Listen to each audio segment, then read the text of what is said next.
여러분 안녕하세요. 주식공장 진행의 이지혜입니다. 주식공장은 시청자 여러분과 소통하는 프로그램입니다. 마음을 나눌 수 있는 최선의 방송 만들겠습니다. 앵커 브리핑 시작합니다. 최근 시장이 위로 갔다 아래로 갔다 많이 흔들렸습니다. 이 때문에 변동성을 조심해야 한다라는 조언도 많이 나왔죠. 우선주나 주식수가 적은 품절주가 급등하는 이상현상을 보이기도 했으니까요. 주식시장으로 돌아올 돈도 있고 시장을 도우려는 정책도 있어서 많이 밑으로 빠지진 않을 것 같긴 한데 일단 시장은 코로나19 이후에 가파르게 반등한 모습을 보이면서 고점 부담을 느끼고 있는데요. 남은 상반기는 아쉽게도 특별한 모멘텀이 보이지 않고 있습니다. 그리고 이미 이를 인식하는 분들도 늘고 있는 듯하죠. 자, 개인의 사자가 지속이 되고 있습니다. 근데 성격은 다릅니다. 4월은 증시의 지수가 많이 깎여서 저렴하게 사는 게 포인트였다면 지금은요, 이 6월장은 차익을 보고 빨리 나오는 단기 매매가 늘었다고 하죠. 개인도 눈치를 보는 건데 타이밍의 중요성도 알고 있는 것 같습니다.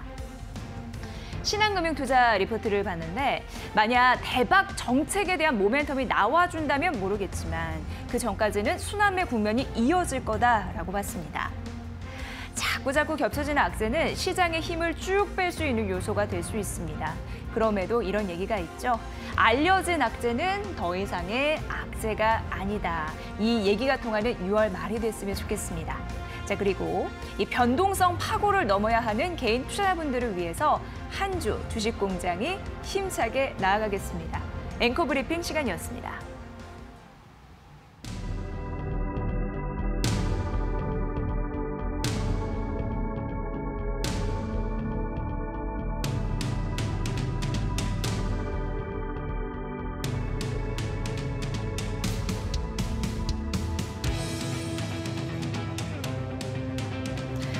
네, 주식공장 가동이 잘 되고 있습니다. 한 PD님 아침부터 재료납은 성실히 맞춰주셨고요. 저희 개인 투자자분들을 위한 방송입니다. 6월 변동성 파고를 잘 넘을 수 있게끔 오늘도 이번 한 주 최선의 방송 해드려야겠죠. 자, 샵 3772 함께하고 있습니다. 100원의 유료 문자이고요. 방송 보시면서 질문사항 던져주시고 그리고 함께 느낀 점 공유했으면 좋겠습니다. 유튜브 이데일리TV 라이브 방송 채널을 통해서도 저희 실시간 댓글 공개하고 있으니까 적극적으로 참여해주시고요. 다시 듣기 하고 싶으신 분들을 위해서 저희 팟빵과 팟캐스트 준비하고 있는데 여러분 다양한 경로로 많은 참여 부탁드립니다. 자, 오늘 한 주의 월요일 시장입니다. 자, 오늘 이 시장 어떻게 견디고 있는지 모르겠는데 함께 또 풀어보도록 하겠습니다. 첫 번째 특징적 공장 시간으로 가볼 거고요. 기자의 분석을 들으실 수 있고요. 오늘 이 시간은요. 매주 월요일 나와주시기로 했죠. 이데일리 성주원 기자와 함께합니다. 기자님 어서 오세요. 안녕하십니까? 네, 반갑습니다. 네. 지난주 월요일 시장 처음 나오셨는데 그때 저희 주식공장 시청률 엄청 잘 나왔거든요. 성주원 네. 기자님의 효과가 아닐까 싶은데. 뭐 그랬으면 정말 좋겠네요. 네. 네, 오늘 또 보겠습니다. 네. 과연 오늘 저희가 또 잘 나온 또 프로그램에 노란색 딱지가 붙거든요. 그렇군요. 그 딱지가 붙을 수 있을지. 네. 예. 저 노란색 넥타이를 메고 왔으니까. 그러네요. 딱 맞네요. 왠지 네. 오늘 좋은 시그널이 있는 것 같습니다. 네. 기자님, 코로나19 이후에 좀 관심이 가는 섹터가 있었어요? 사실 이런 얘기하면 너무 뻔한 얘기일 수 있는데 역시 비대면 관련주, 네. 언택트주라고 하죠. 네. 그쪽에 좀 관심이 갈 수밖에 없습니다. 저희 애가 아직 어린데 유튜브 보는 걸 너무 좋아해요. 그래요? 예, 이게 구글이 그만큼 유망하다 이런 뜻이 아니라 네. 그만큼 비대면, 이 언택트가 정말 네. 이제 우리 일상생활 속으로 그냥 들어왔다. 예. 그리고 앞으로 우리 미래에 정말 어린 아이들이 벌써 이게 너무 익숙해져 있기 때문에 네. 앞으로는 정말 이 비대면 관련 산업들이 네. 무궁무진하게 발전할 가능성이 크다. 맞아요. 이렇게 인식이 되더라고요, 느낌이. 저희 TV 채널을 통해서도 방송을 보고 계시지만 유튜브로 이데일리 TV를 또 보시는 분들도 꽤 많고 그렇죠. 댓글로도 소통하고 있기 때문에 저희도 실감합니다. 여러 가지 판로를 저희가 뚫어야 될 것 같고 네. 고정 팬들도 확보를 또 많이 할 수 있어서 그 점도 좋지 않을까 싶습니다. 그렇습니다. 네, 앞으로 기자님 저희 분발해서 또 잘 해보자고요. 알겠습니다. 네. 자, 저희 이데일리 TV 특징주, 전체적인 특징주를 함께 만나볼 수 있어요. 재료 납품된 상황 보고 드리도록 하겠습니다. 함께 만나보시죠. 자, 이데일리TV, 한국현대TV, 매일경제TV, MTN의 특징주를 모아봤는데요. 현대건설은 전 채널이 선정을 했습니다. 한남 3구역 재개발 수주의 급등세였고 우선주도 이거래 연수 상한가 같죠. 자, 이데일리TV가 쌍용차를 선정했는데 최대 주주 마인드라의 유상증자 소식이 있었고 5거래 연수 상한가를 기록을 했죠. 휴마시스도 분석을 했는데요. 이 한국경제TV, MTN이 함께 선정을 했습니다. 또 한국경제TV와 MTN이 LET 분석했는데 코스닥 상장 첫날 상한가로 직행을 했습니다. 자, 이외에도 이데일리TV는 삼표 시멘트, 드림텍 노바렉스를, 한국경제TV가 삼표 시멘트, 파미셀 시젠, 매일경제TV가 이지바이오 카카오, MTN이 유비케어, 롯데 하이마트를 선정했습니다.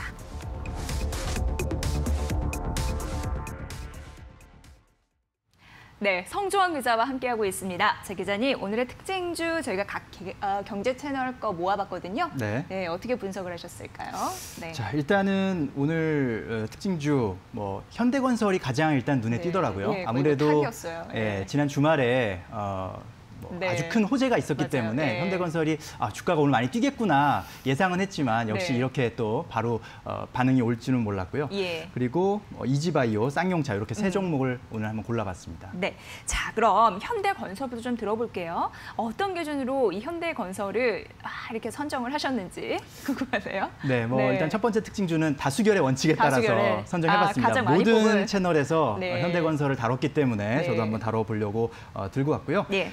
현대건설이 뭐 하는 회사인지는 아마 제가 굳이 여기서 설명을 안 드려도 다 아실 거라 생각이 들고 부동산 시장에 관심 있으신 분은 오늘 현대건설의 이런 급등세에 놀라지 않으셨을 겁니다. 어제 대규모 재개발 사업의 시공권을 따냈다는 소식이 전해지면서 현대건설의 주가를 끌어올리고 있습니다. 네, 정부가 지난주에 고강도 부동산 규제 정책을 내놨습니다. 근데 네. 사실 건설 업종 자체적으로 좀 분위기가 좋지는 않았습니다만 오늘 이렇게 현대건설에서 뭔가 호재가 탁 터져서 주가 상승의 흐름을 보니까 좀 그나마 좀 숨을 쉴 수 있지 않나 이런 생각이 들었는데 네. 전반적으로 호재가 좀 크게 느껴지지 않나 이런 생각이 들어요. 개별 예. 종목이긴 하지만 어떻게 보셨습니까? 그렇죠. 일단은 예. 건설 업계 자체의 부동산 규제라는 것은 일단은 악재로 그쵸. 받아들여질 수밖에 없는데 예. 그렇게 어려운 와중에 누군가 한 회사가 호재가 생겼다면 네. 상대적으로 그 호재가 더 크게 느껴질 수 있는 그쵸. 그런 예. 상황이라고 볼 수가 있겠습니다. 정부의 6127 부동산 대책에 여러 가지 규제가 담겼지만 그중에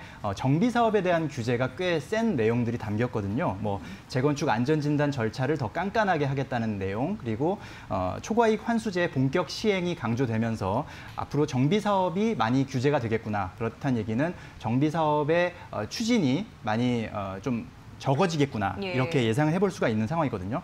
거기다가 지금 현재 서울에는 빈 땅이 없습니다. 이미 서울의 모든 그 땅들이 다 개발이 되어 있는 상황이기 때문에 네, 쉬는 땅이 없어요. 그렇죠. 건설사들이 이 서울에서 뭔가 일을 하려면 예. 그러니까 집을 짓고 건물을 지으려면 네. 빈 땅이 있어야 되는데 그렇죠. 빈 땅이 네. 없지 않습니까? 예. 그 얘기는 오래된 건물, 낡은 건물들을 재개발하거나 재건축 해야 되는 그렇죠. 고쳤어야 그래야만 되죠. 네. 일감이 생길 수 있는 구조인데 네. 그렇기 때문에 정비 사업에 대한 어떤 니즈, 그러니까 건설사들이 정비 사업을 수주하기 위한 경쟁들, 노력들이 상당히 치열했거든요. 그런데 이런 가운데 용산구 한남동 일대 38만여 제곱미터, 평으로 치면은 약 12만 평에 가까운 그런 넓은 부지를 재개발해서 총 5,800여 가구 또 근린생활 시설을 짓는 사업을 수주했기 때문에 현대건설로서는 상당히 큰 호재다 이렇게 볼 수가 있겠고요. 예. 이 규모에서 알 수 있듯이 예정 공사비만 1조 8천억 원이 넘는 그런 규모입니다. 이게 상당한 규모거든요. 그러니까 재개발 사업 중에는 역대 최대 규모라고 볼 수가 있고요. 예. 재건축 사업 중에는 이제 2017년에 반포 주공 1단지, 예. 1, 2, 4주구 거기가 공사비가 한 2조 6천억 원 정도 규모였으니까 예.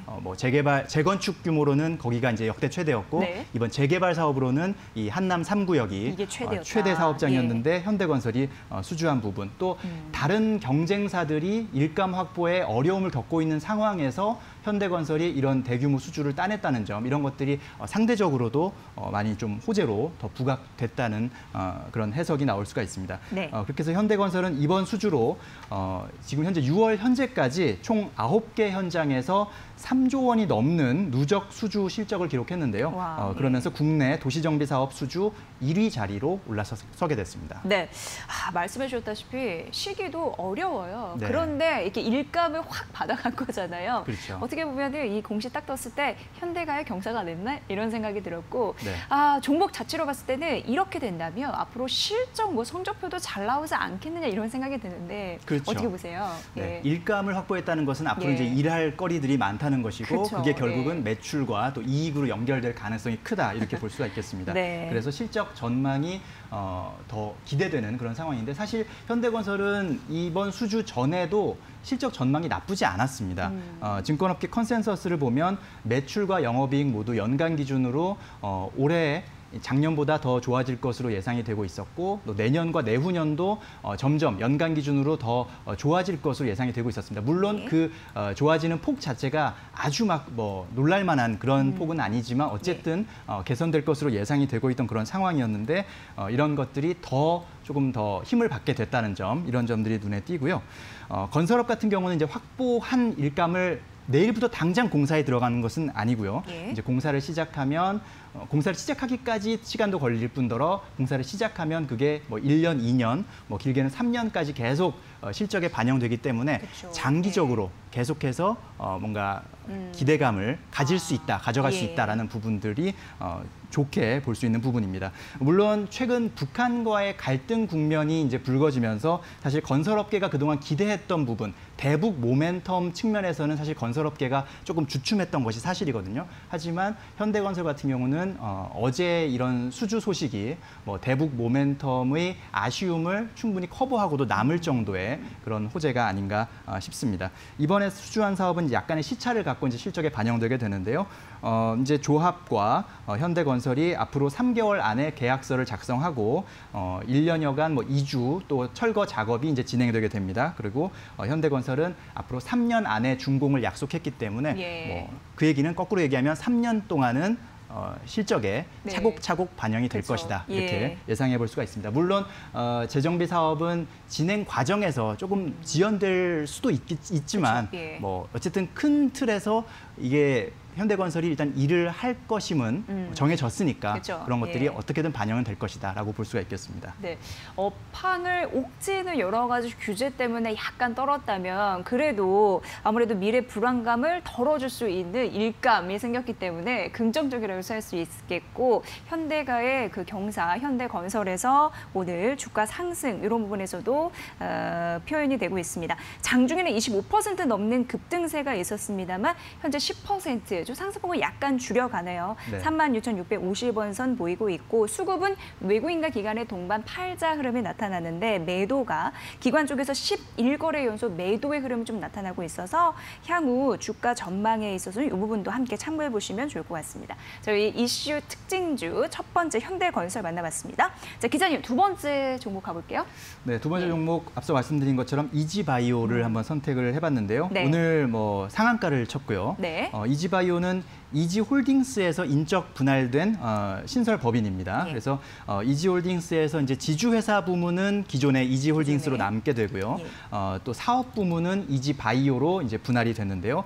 뭐 하는 회사냐 보면 이제 사료를 제조하거나 판매하고 또는 뭐 육가공 식품들 이런 것들을 뭐 돼지고기나 닭고기를 가공해서 판매하는 그런 회사라고 보시면 되겠습니다. 그래서 이런 사료와 기능성 첨가제 사업 부문은 이지바이오가 이제 맡아서 하게 되고요. 이지홀딩스와 이지바이오 두 종목 모두 오늘 상한가를 기록했습니다. 네.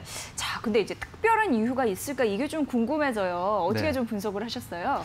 일단은 예. 분할 이후에 코스닥 시장에 재상장돼서 지난 5일부터 네. 이지바이오가 매매 거래가 개시됐고 예. 그때도 사실 상한가 행진을 이어간 바 있었는데 그렇네요. 예. 일단 이지바이오 같은 경우는 해외 성장세 그리고 사료 첨가제 부문 이익 개선 전망이 주가 급등 요인으로 일단 분석이 되고 있습니다. 네. 글로벌 기업과 이제 국내 독점 대리점 계약 모습들을 하고 있어서 앞으로 해외 성장 이런 부분들도 많이 기대가 되는 그런 상황이고요. 또 신한금융투자가 분석한 내용을 보니까 올해 1분기 이 이지바이오의 매출액이 한 313억 원, 또 영업이익은 59억 원을 기록하고 있고 연간 기준으로는 약 250억 원 이상의 영업이익 창출이 가능한 회사로 평가가 되고 있습니다. 거기다가 올해 순이익 같은 경우는 금융비용을 감안하더라도 한 170억 원에서 190억 원 정도가 예상되는 그런 좋은 전망, 밝은 전망들이 역시 이지바이오에 대한 관심을 끌어올린 것 같고요. 예. 지난주 금요일 종가 기준, 그러니까 19일 종가 기준으로 보면 이지바이오의 시가총액이 약 1,000억 원 정도, 1,000억 원에 조금 못 미치는 그런 수준이었거든요. PER, 주가 수익 비율로 보면 한 5배에서 6배 정도에 불과한 그런 상황입니다. 근데 동일 업종 비교 대상 종목들을 보면 오리온 같은 경우 또 농심 같은 경우가 20배가 넘는 그런 네. 상황이고요. CJ제일제당 같은 경우도 한 10배 정도 되는 상황이니까 그거에 비하면 이지바이오의 PER이 아직 많이 낮다. 이런 상황이고 높은 해외 성장성 또 이익률이 높은 사료 첨가제 사업을 감안할 경우 보수적으로 잡더라도 한 10배 내외의 PER을 부여가 가능하다. 라는 점에서 주가 상승이 충분히 기대된다라는 예. 평가가 나오고 있습니다. 현재 주가 기준 상승 여력이 한 100%에 육박한다는 그런 평가까지 나오고 있기 때문에 예. 투자자들로서도 역시 관심을 가질 수밖에 없는 그런 종목인 것 같습니다. 네.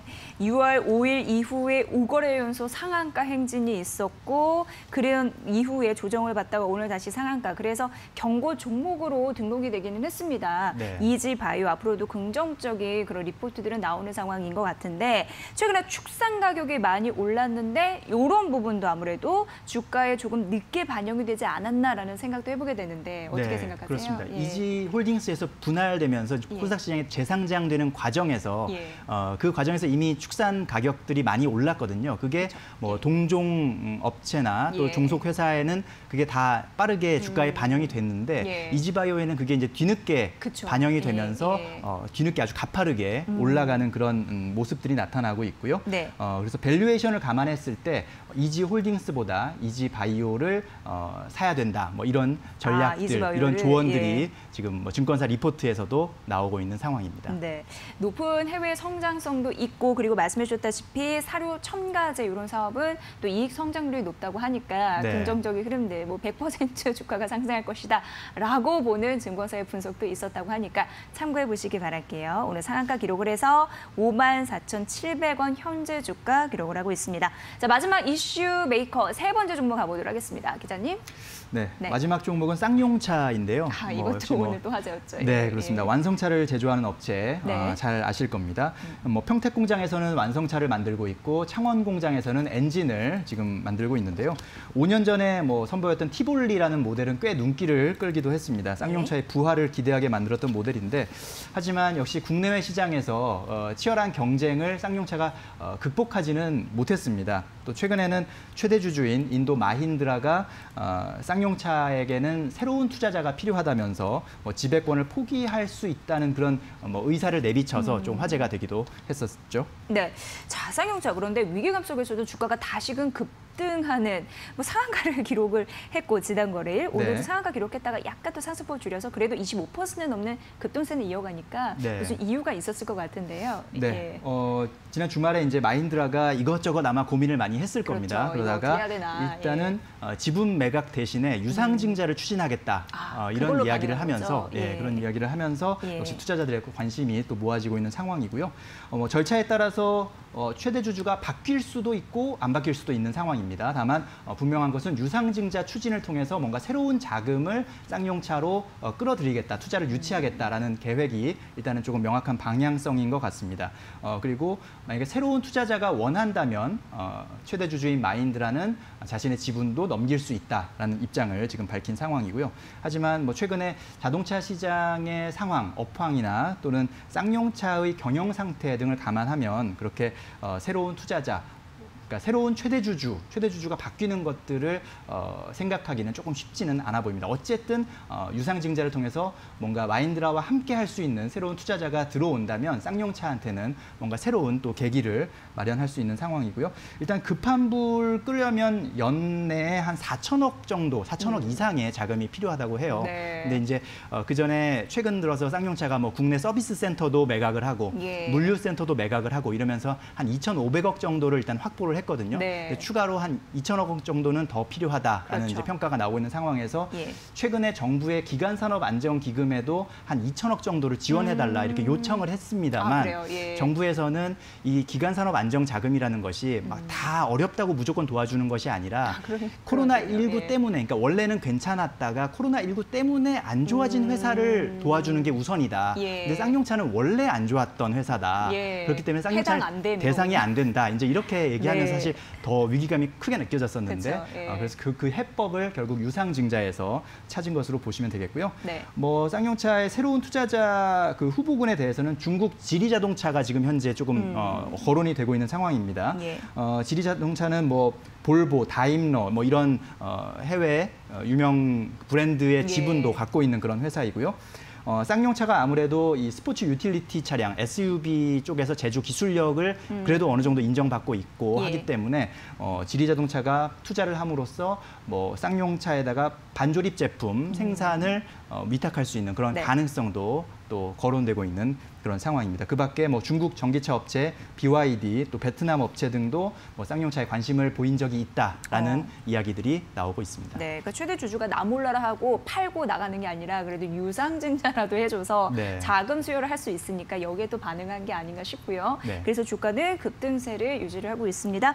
자, 외국계 은행에서 빌린 돈이 사실 쌍용차는 있어요. 그런데 그렇죠. 이게 최대 주주가 싹 바뀌게 되면 이걸 또 상환해야 된다라는 얘기가 있는데 네. 그럼 또 부담 아닌가요? 이거는 또 어떻게 연결고리를 잘 또 풀어야 될지요? 예, 지금 쌍용차가 빌린 돈 중에 외국계 은행에서 빌린 돈들이 있거든요. 뭐 예. JP 모건이나 BNP 파리바, 뱅크 오브 아메리카 등으로부터 한 1,600억 이상을 차입한 상황인데 그 예. 만기 도래가 곧 다가오고 있습니다. 그런데 이 외국계 금융기관들의 조건이 대주주 인도 마힌드라가 쌍용차 지분 51% 초과 상태를 유지해야 계속해서 빌려줄 수 있는 그런 예, 상황이거든요. 그러니까 만기 도래가 됐을 때 만기를 계속 뭐 다시 연장해 줄 수도 있고 아니면 갚아라라고 할 수도 있는데 만약에 대주주가 바뀐다라고 하면 이 현재 조건상으로는 예. 쌍용차가 어쨌든 빌렸던 돈을 갚아야 되는 그쵸. 그런 상황이거든요. 물론 예. 협상 과정에서 또 조건을 수정할 수는 있겠지만 네. 현재 상황에서는 쌍용차는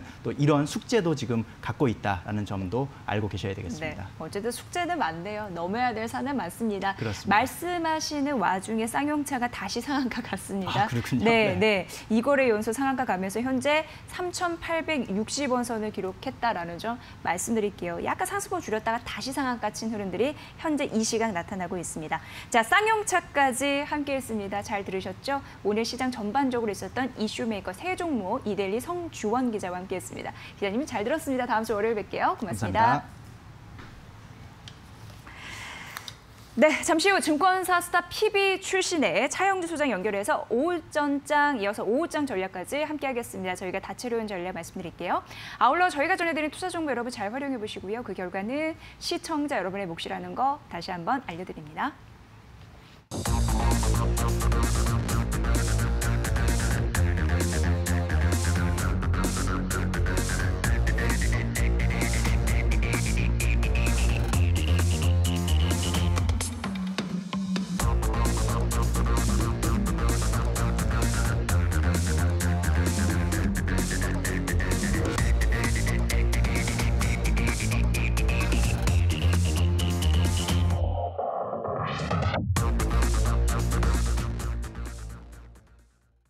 네, 증권사 PB 출신의 와이즈 경제연구소 차영주 소장과 함께 오전장 이어서 오후장까지 말씀 나눠보도록 하겠습니다. 소장님 어서 오세요. 안녕하십니까? 네, 예. 자, 월요일 시장 이렇게 개장이 됐고 현재까지 가고 있는데 그래도 저점 대비해가지고는 올라가고 있는 상황이거든요. 자, 오전장 어떻게 좀 파악을 하셨는지요? 예, 뒷심이 좀 붙는 그런 모습들을 좀 그쵸. 보여주고 있어서 예. 다양스러운 부분들이다라고 말씀드릴 수 있겠습니다. 하지만 시장은 여전히 조금 눈치 보기가 전반적으로는 좀 팽배해 있다. 이렇게 좀 좀 말씀드릴 수 있겠죠. 왜냐하면 현재 지금 미국장이 조금 조정을 받긴 했었던 그런 부분들. 가장 중요한 것은 코로나19가 다시 재확산될 가능성이 있다라는 거. 이런 것들이 시장에 있어서 다시 지금 핵이다 이렇게 좀 말씀드릴 수 있겠죠. 이러한 부분들로 인해서 현재 지금 외국인과 기관들의 대규모 매도가 나오고 있죠. 외국인들은 1,000억이 넘는 매도세를 나오고 있고 기관 같은 경우도 현재 지금 1,300억 가까이 이런 매도세가 나오고 있다라는 것이 일단 시장에 있어서 불안감이 다시 나타나고 있다라고 말씀드릴 수 있겠죠. 이런 것들이 바로 시장에 반영되고 있는데요. 지금 네이버나 카카오를 필두로 해서 언택트 관련주들이 다시 올라가는 그런 모습들을 보여주고 있죠. 이러한 언택트 관련주들이 올라가고 있다는 것은 코로나19에 대한 어떤 그 부담감 이런 것들이 작용하고 있다라고 말씀드릴 수 있겠고 여러분들이 잘 아시는 셀트리온이라든지 아니면 전체적으로 그 전자결제 관련주들할지 처음에 언택트 관련주들이 올라갔었던 그런 모습들이 다시 재현되고 있다라고 좀 말씀드릴 수가 있겠습니다. 이러한 모습은 미국 시장에서 나타나고 있는데 이런 것들이 고스란히 국내 시장에서도 반영되고 있다라고 말씀드릴 수 있겠죠.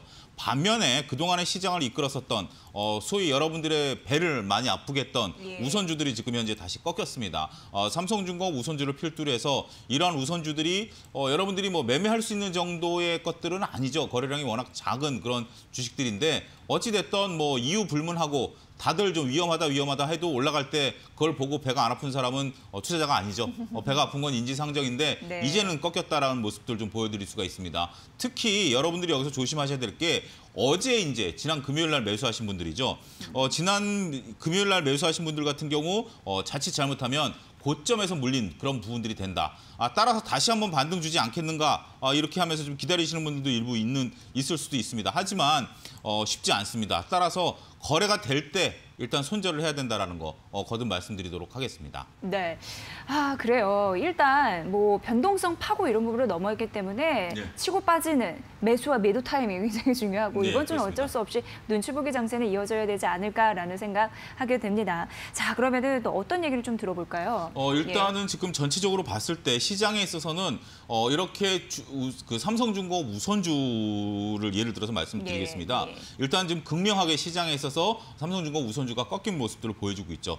그 금요일 날 같은 경우도 변동성이 굉장히 컸었죠. 변동성이 큰 상태에서 다시 한번 말아올리지 않겠는가라는 부분들로서 매수에 들어가신 분들도 있는데 오늘 아침만 하더라도 4에서 5% 정도 하락세를 나타내면서 기대감을 갖고 계신 분들이 있었을 겁니다. 하지만 지금 무려 20%대까지 밀렸죠. 그렇죠. 따라서 이런 모습들을 보게 된다면 전형적으로 밀리는 차트다. 따라서 삼성중공업만이 아니더라도 다른 주식들도 만약에 밀리게 된다면 이런 부분들에 있어서 손절매는 꼭 지금 들어가야 된다. 지금은 어느 때보다도 그동안은 여러분들이 기다리시면 다시 반등을 줬죠. 어떻게 보면 편한 매매의 시기였었습니다. 3월, 4월, 5월이. 하지만 이제부터는 여러분들이 리스크 관리를 하지 않는 이상 우리가 개미들이 흔히 그런 모습들이 있죠. 고점에 물려서 그렇죠. 고생하는 모습들 다시 보일 가능성이 있기 때문에 차라리 짧게 손절매를 하고 여러분들이 그 다음을 보는 게 낫지 삼성중공업 같은 경우 본주까지 내려오려면 대략 40만 원대가 6천 원대까지 내려와야 되죠. 이렇게 된다면 여러분들이 40만 원이라는 가격은 평생 못 볼 수도 있다. 이 좀 심한 말이긴 합니다만 그런 부분들을 다시 한번 여러분들이 되새기셔야 되지 않을까 말씀드릴 수 있겠습니다. 네, 그래요. 그러니까 시장의 성격이 바뀌었다라는 그렇죠. 부분에서 예. 투자 전략도 바꿔서 가져가야 예, 될 것 맞습니다. 같습니다. 자, 5호장 가면서 전반적으로 힘을 좀 느껴지는 상황으로 현재 코스피 시장이 상승 반전에 성공을 했습니다. 2141선까지 올라가고 오늘 장중에는 1% 거의 가깝게 떨어지기도 했거든요. 이를 낙폭을 다 만회하고 현재 상승 반전 성공을 한 상황이고요. 코스닥 시장은 오늘 장중 최고점 부분까지 올라갑니다. 752선까지 올라가면서 하루 보합 제외하고는 뭐 4거래 연속 상승세를 보이는 거다라고 보시는데 어떤 느낌 드시나요? 일단은 아직까지는 이게 상승이다 하락이다 말하기는 상당히 좀 곤란하다 이렇게 말씀드릴 수 있겠습니다. 일단 시장의 힘이 만만치 않은 건 사실이죠. 일단 풍부한 유동성을 바탕으로 해서 개인 투자자들, 그다음에 코스닥 같은 경우는 기관 투자자들의 매수가 들어오면서 전반적으로 시장을 떠받치는 그런 힘들은 있습니다. 하지만 우리가 이런 것들이 방향을 모색할 때까지는 직전 고점을 뚫어줘야 됩니다. 직전 저점을 깨고 내려와야 하락이 아니라 직전 고점을 뚫어줘야 상승이죠. 그렇지 않으면 다 하락이다라고 우리는 인식을 해야 됩니다. 왜냐하면 여러분들이 투자는 오르거나 빠지거나 5대5라고 생각하시죠. 그렇게 생각하시면 안 됩니다. 왜냐하면 그렇죠? 예. 올라가는 건 30%, 네. 떨어지는 건 30%, 횡보가 30%이기 때문에 횡보까지 껴서. 그렇죠. 횡보까지 예. 한다라면 여러분들 기회비용 감안하면 손실이다라는 거죠. 수수료까지 감안하게 된다는. 그러면 여러분들은 30%에 배팅하시는 거죠.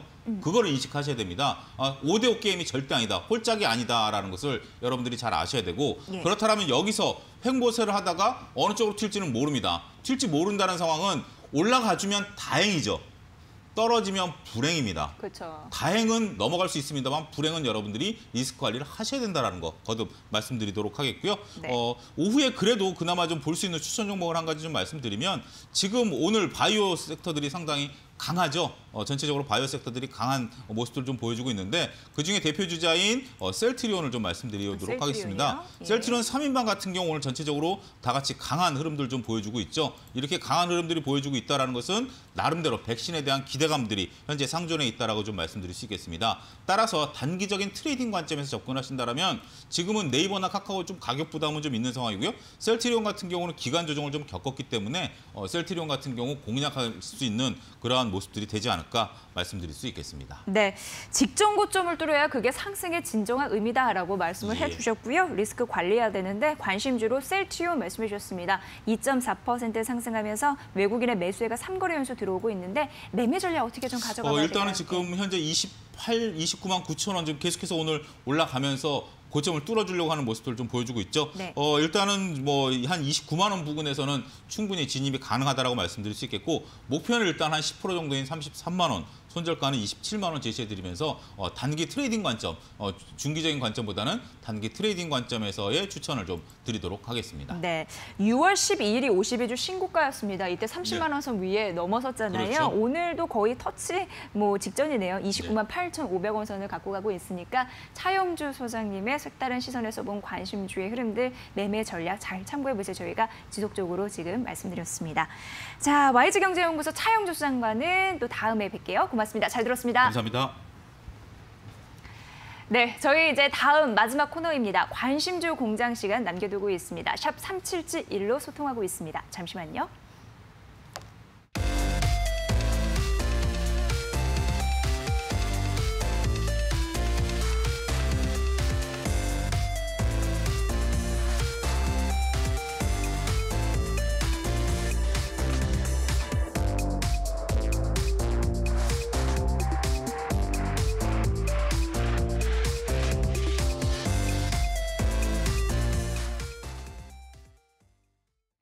네, 주식공장입니다. 세 번째 관심주 공장 가볼 텐데요. 오늘 이 시간은 위드금융 정태근 팀장과 함께합니다. 팀장님 어서 오세요. 네, 반갑습니다. 네, 이제 더운 여름이 정말 걱정이 되는 요즘인데 그래서 그 관련주 찾기 발빠르게 또 하고 싶으신 분들도 많아지시는 네. 것 같고요. 뭐 관심 있게 보시는 부분이 있을까요?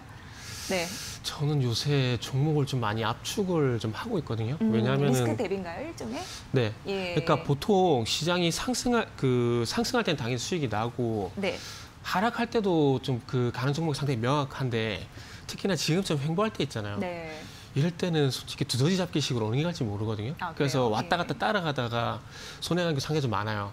그래서 이럴 때는 조금 종목을 압축하고 매매를 잘 하진 않아요. 그래서 잦은 매매가 좀 잦지 않다 보니까 네. 조금 수익률이 그러니까 그 전보다는 조금은 낮은 그런 부분들이 좀 있어요. 네, 여름 수혜주를 여쭤보긴 했습니다만 전반적으로 봐주신 거죠. 그래도 뭐 네. 종목을 압축해서 가야 된다는 부분으로. 여름 수혜주가 예. 지금 덥긴 한데 전반적으로 지금 아직 그 여름 수혜주 코로나 영향에서 아직 벗어나지 못하다 보니까 여름 수혜주에 대한 얘기가 좀 많이 나오지는 않는 것 같아요. 그러니까 뭐 물론 뭐 좀 이따 관심주 말씀드리겠지만 롯데 하이마트라든지 뭐 하이트질 이런 종목들이 있거든요. 네. 있는데 이게 소위 말하는 개별 종목군이 아니라 그 코로나처럼 테마라든지 그리고 네. 섹터를 이루면서 이렇게 크게 움직여준다 이런 부분들이 나타나지 않기 때문에 조금은 뭐 여름 수혜주를 그렇게 중요도를 높게 보진 않아요. 아, 그래서. 그래요? 네. 예, 알겠습니다. 증권사에서 조금 올라오는 듯 해서 제가 한번 네. 여쭤봤고요. 자, 오늘 그렇다면 각 경제 채널에서는 관심주를 어떻게 봤는지 우선 재료 납품된 상황 보고해드리겠습니다. 만나보시죠. 자, 이데일리 TV 그리고 한국경제TV, 매일경제TV, MTN이 선정을 했습니다. 이데일리TV는 코데즈 컴바인, 휴맥스, 녹십자 웰빙, MPC, 아이크래프트 선정을 했고요. 한국경제TV가 하이트진로, 에스테크, KM, 포스코케미칼, 노바렉스 선정했네요. 매일경제TV는 제우스, 롯데하이마트, 풀무원, 이노와이러스를, MTN이 동훈, 아나텍, 덕산 네오룩스, 종근당, KG모빌리언스를 분석했습니다. 네, 팀장님 1위 채널 골라주시죠. 네, 오늘은 1위 채널을 매일경제를 꼽았고요. 네, 이유는요? 일단은 지금 오늘 저는 개인적으로 다시 그 업종이라 할까요?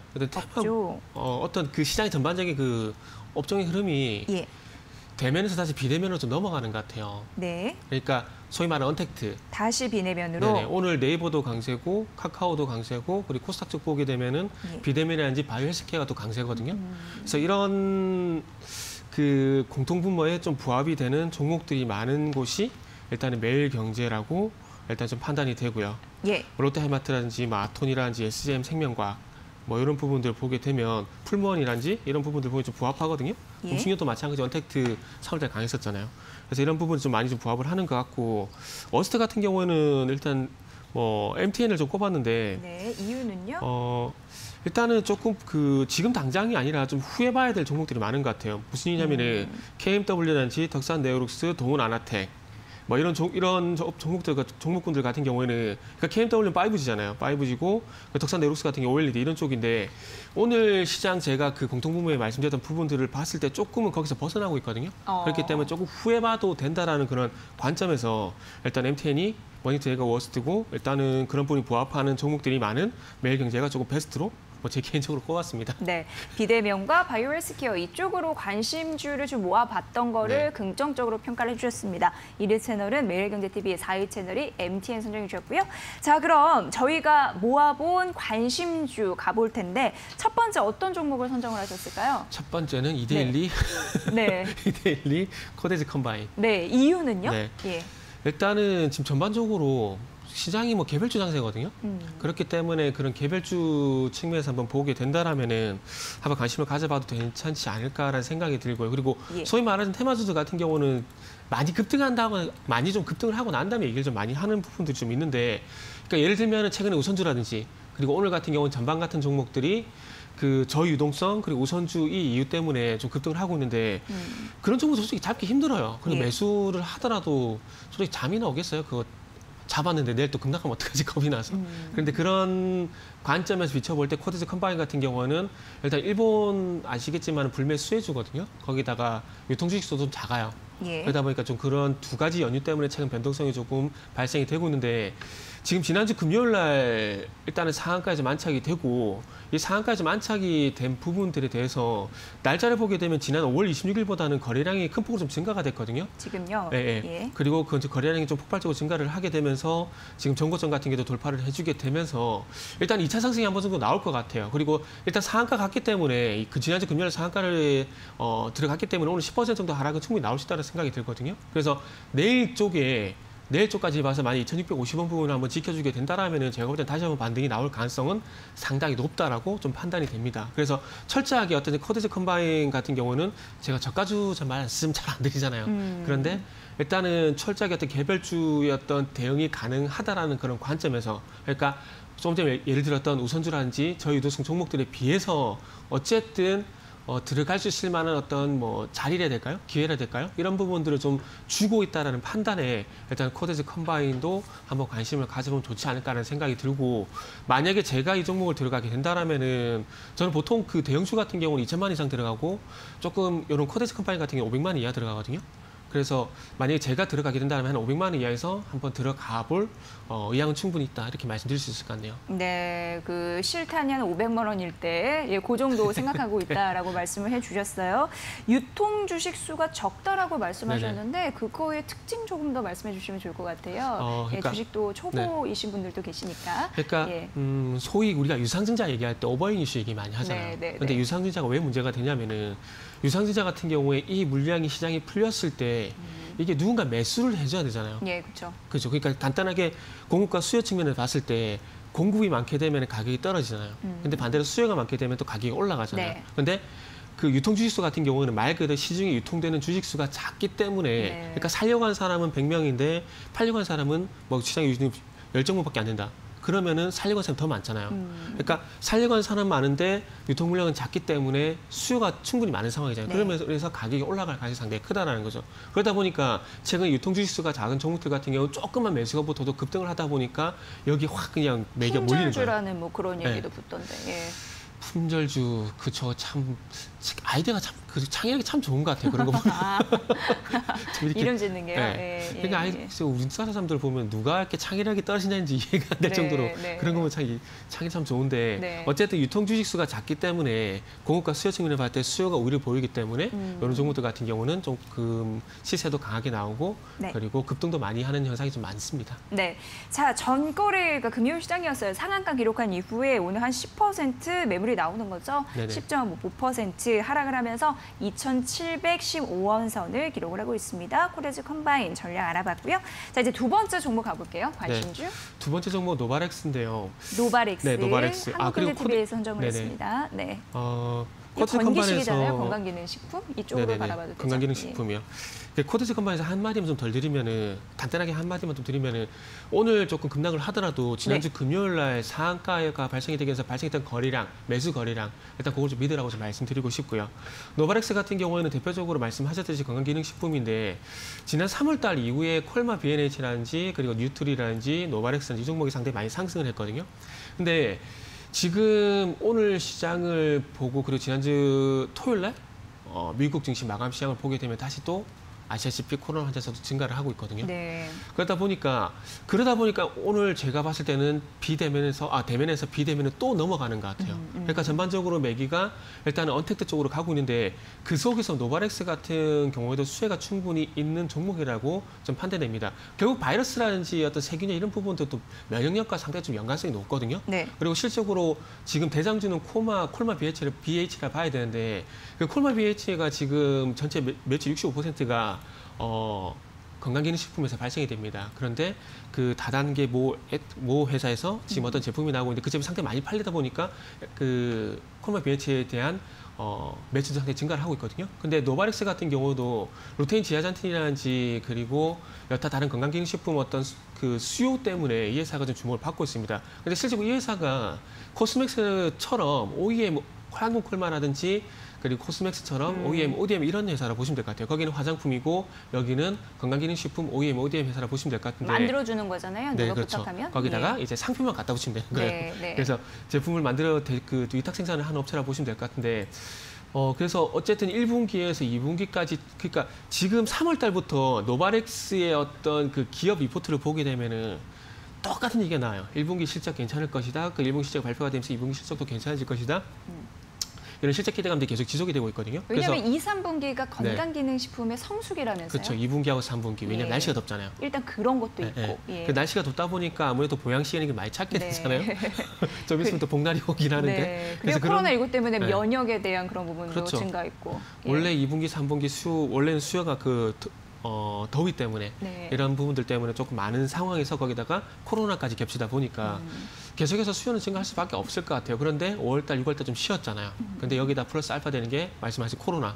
이런 부분들에서 다시 한번 탄력을 받을 가능성이 상당히 높다고 판단이 되고요.